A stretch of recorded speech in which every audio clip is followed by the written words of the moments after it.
Assalaamu calaykum walaalaha Soomaaliyeed. Waxaan idinla socodsiinayaa faldambiyeed aad u liita oo ka dhacay degmada Afgooye ee dalka Soomaaliya. Faldambiyeedkaasi oo kufsi iyo afduub loogu geysta saqiiro yaryar ayaa haddana la dhigay isbitaal ku yaala magaalada Muqdisho.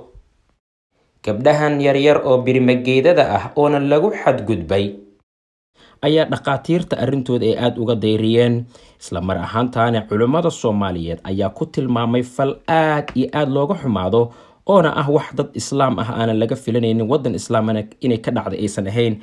Sidoo kale bulshada rayidka ah ayaa ayagana arrintaas aad uga soo horjeestay. Jawaahir Maxamuud Baarqab oo ah guddoomiyaha ururka haweenka gobolka Banaadir ayaa ku tilmaamta arrintan arxan darro lid ku ah diinteena Islaamka. Shabakada Hiiraan Online iyo sidoo kale idaacado fara badan ayaa arrintan ka hadlay.